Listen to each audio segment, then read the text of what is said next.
Ya, Assalamualaikum warahmatullahi wabarakatuh. Saat ini saya di Desa Tegal Sari, Kecamatan Wur, Kabupaten Sukoharjo, yang tepatnya di kediaman atau di yayasan dari Kyai Ageng Cokro dan juga di Padepokan Linglung Miftahul Rahman ya.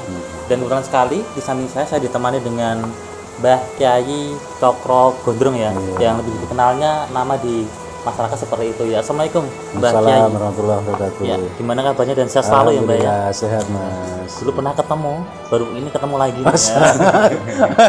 Sama lah lupa. Ya ini mungkin Mbah Kyai terkait dengan Padepokan ini ya. Iya. Mungkin bisa sedikit diceritakan tentang sejarah awal mula kenapa Mbah Kyai ini membuat sebuah padepokan maupun yayasan ya. Ya berawal dari Mas, dari kepedulian atau apalah itu saya, dan keprihatinan, mohon maaf, bukan kepedulian, keprihatinan saya kaitannya dengan anak-anak yang di luar sana itu kebetulan kepingin tobat tapi tidak ada wadah gitu. Maka akhirnya saya membuat ini yayasan dan padepokan ini sebagai tempat sampah untuk menampung sampah di luar sana, untuk saya masukkan ke sini, kemudian untuk saya daur ulang supaya nanti menjadi sebuah produk yang bisa bermanfaat. Kenapa seperti itu? Karena 90% yang ikut saya itu adalah orang-orang yang dianggap sampah oleh masyarakat. Mereka pelacur, mereka pejudi, pemabuk, narkoba dan sebagainya itu ada. Gitu. Makanya mereka datang, bukan saya undang, tapi mereka datang mungkin karena saya dianggap oleh mereka itu bisa diajak curhat, bisa diajak ngobrol gitu ya. Dan saya berusaha untuk tidak menghakimi mereka bahwa mereka itu adalah orang-orang yang jelek seperti yang diberikan ke orang lain ke mereka. Udah lama ya Mbak Kyai? Alhamdulillah, ini untuk padepokannya ini tahun yang ke-9 gitu ya. Tahun ini berjalan ke-10 gitu ya. Terus ini Mbah Kyai mungkin untuk yang nyantri ke sini itu apa hanya sekedar orang-orang yang di luar yang mungkin kayak seperti preman atau kayak orang-orang tertentu ya? Enggak, semua lapisan masyarakat di sini ada. Dalam arti dari kalangan pejabat juga ada, kalangan TNI Polri juga ada. Juga, iya, orang-orang baik juga banyak. Gitu. Tidak hanya orang-orang yang dianggap oleh masyarakat sebagai sampah, tidak. Artinya bukan hanya orang-orang jahat yang kepengen tobat, bukan, tapi semua elemen. Dan padepokan ini terbuka bukan hanya untuk orang Islam. Jadi di sini ada orang Nasrani juga ada Hindu juga ada Buddha juga ada. Lalu yang mungkin yang diajarkan dari Mbah Kyai di sini ketika ada orang Nasrani atau orang Hindu Buddha masuk ke sini apa Mbah Kyai? Kebersamaan, cinta kasih. Karena agama apapun puncaknya adalah cinta kasih. Agama apapun. Maka ketika kita berislam, puncaknya juga cinta kasih. Di Nasrani, di Hindu, di Buddha juga cinta kasih. Artinya apa? Kita jangan mencari perbedaannya, kita cari persamaannya. Oke lah, kita mungkin beda dalam agama, tapi ada yang sama. Mungkin sama-sama orang Jawa Tengah, sama-sama orang Indonesia, atau lebih pol lagi sama-sama ciptaannya Allah. Kenapa kita tidak bisa bersama-sama sementara Allah menciptakan kita dengan berbagai macam perbedaan? Mestinya dengan perbedaan ini justru Allah menghendaki kita lita'arrafu, untuk saling kenal mengenal. Kemudian setelah kita kenal mengenal, mestinya akan bisa berbuat yang lebih manfaat untuk kita semua kan gitu. Biasanya Mbah Kyai ya, prinsip yang selalu dibangun. Iya. Dan ini Mbah Kyai mungkin sedikit yang mau saya tanyakan terkait dengan ada mungkin tanda kutip preman-preman yang nyantri ke sini ya. Apakah Mbah Kyai juga, mohon maaf, nggak merasakan awal mula takut apa bagaimana? Enggak, alhamdulillah enggak. Mereka datang dengan baik, maka akan saya layani dengan baik. Tapi mereka apakah juga bisa menerima sepenuhnya apa yang Mbah Kyai sampaikan? Alhamdulillah. Orang yang datang ke sini semua ya banyak yang tatonan. Makanya di sini nanti ketika ada acara pasti di sini banyak yang tatonan, banyak yang pakai tindih, banyak yang gondrong. Karena itulah mereka, dan saya tidak pernah menghakimi mereka. Saya tidak pernah menganggap mereka itu jelek, tidak. Karena ketika kita ini hanya melihat seseorang dari casingnya, mohon maaf, dari casingnya kita akan salah. Allah itu kan tidak melihat casing kita. Yang dilihat itu adalah hati dan perbuatan kita. Saya pun mohon maaf, saya di mana-mana style saya semacam ini. Saya tidak pernah pakai koko. Enggak. Saya ngaji dengan buka di YouTube saya baca Cokro Gondrong, saya tidak pernah pakai koko.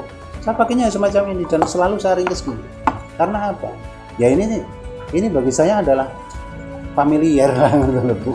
Pakaian yang familiar buat mereka gitu loh. Gitu ya. Iya, nyantai. Dan sehingga mereka tidak merasa oh ini lagi berhadapan dengan siapa. Enggak. Mereka semua saya rangkul. Saya tidak pernah menghakimi mereka, saya tidak pernah melihat mereka lebih jelek dari saya, dan saya tidak pernah merasa diri saya ini lebih baik dari mereka. Itu prinsip yang saya pegang. Ini sempat kemarin tadi ya, saya dengar dari Mbah Kiai Mbah Kiai sampaikan semua itu tergantung niat yang baik. Betul. Nggak ada pandangan seperti apa, itu bagaimana Mbah Kiai dari awal niat yang baik itu? Maksudnya gimana? Maksudnya mungkin Mbah Kiai tadi bilang semua itu tergantung niat yang baik. Padahal Mbah Kiai selama ini membuat sebuah padepokan tidak pernah memandang ini itu. Apa yang Mbah kayak apa ya? Jadikan itu sebagai semangat. Yang satu, Allah menciptakan kita dengan berbagai macam perbedaan, tapi kemudian bukan berarti kita tidak bisa bekerja sama, gitu kan? Dan hidup itu kan sebenarnya sudah diatur oleh Allah secara batin, secara fitrah. Manusia itu tidak ada yang kepengen hidup susah, tidak ada yang kepengen menjadi preman, tidak ada yang kepengen jadi pelacur. Tapi mungkin karena apa ya, pergaulan, mungkin karena keadaan, mungkin karena kondisi yang harus memaksa mereka semacam itu. Maka ketika mereka itu melaksanakan takdirnya Allah, terkadang mereka juga tidak sesuai dengan yang Dia kehendaki dalam hatinya. Saya sebagai manusia juga harus membuka hati saya. Allah saja memperjalankan mereka semacam ini, maksud saya tidak bisa menerima mereka. Setelah yang terjadi semacam itu, maka kemudian saya ya sudah, ini semua sudah diatur oleh Allah. Jadi ketika mereka semacam itu, bukan berarti saya harus menjauhi mereka kan, bukan berarti saya harus istilahnya mencaci mereka kan, ya tidak. Dan yang harus dicatat bahwa tidak semua yang sekarang baik itu nanti juga akan baik pada akhirnya. Dan sekarang yang ahli maksiat belum tentu dia juga akan menjadi ahli maksiat sampai hidupnya nanti. Jadi petunjuk Allah, hidayah Allah itu diberikan kepada siapapun, dimanapun, dan kapanpun, kepada siapapun. Itu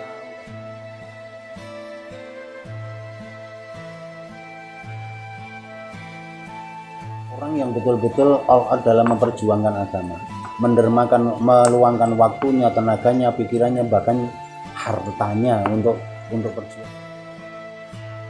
Mohon maaf, di sini banyak tato, sampai sini semua tato, tapi pada saatnya dia sudah tobat, ternyata mereka akan, jangankan waktu, tenaga, nyawa, harta, nyawa pun akan bertaruhkan untuk Islam.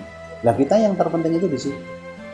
Maka mereka orang-orang yang kita hakimi sekarang mungkin menjadi orang jelek itu, apakah kemudian mereka tidak punya peluang untuk menjadi orang baik? Kan masih ada peluang. Nah, orang yang menganggap dirinya, orang yang sekarang menghakimi dengan orang yang jelek, hakikatnya berarti mereka itu merasa lebih baik daripada orang lain, kan gitu kan? Nah, saya tidak mau seperti itu. Sebagai rahmatan lil alamin, bagaimana Islam itu memberi rahmat bagi alam semesta ya ini. Mungkin hakikat seperti itu apakah hanya untuk umat Islam atau semuanya? Karena di situ ada rahmatan lil alamin, kan berarti rahmat bagi seluruh alam. Dan di alam ini tidak hanya orang Islam. Di Islam sendiri kita diajarkan sholat, dan sholat itu diawali dengan niat dan diakhiri dengan salam. Ketika dengan salam itu pasti akan diperintahkan untuk noleh lengan, noleh ke kiri kan, noleh ke kanan, noleh ke kiri, dan sambil mengucapkan assalamualaikum warahmatullah, assalamualaikum warahmatullah.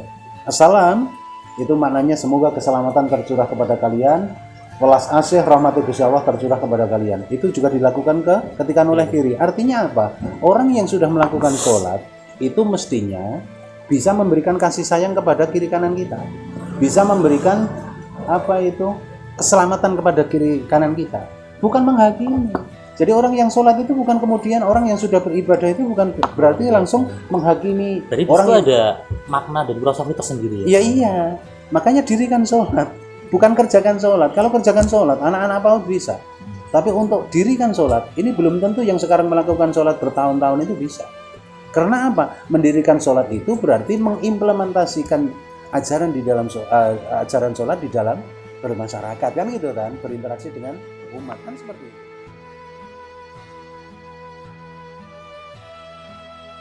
terima kasih. Pemirsa Berita Suara itu kita nutup. Ini sekian wawancara kita bersama dengan Mbah Kiai Cokro Gondrong ya. Mungkin lain kali kita akan ngobrol lebih dalam lagi tentang hikmah kehidupan. Cukup sekian, terima kasih. Assalamualaikum warahmatullahi wabarakatuh.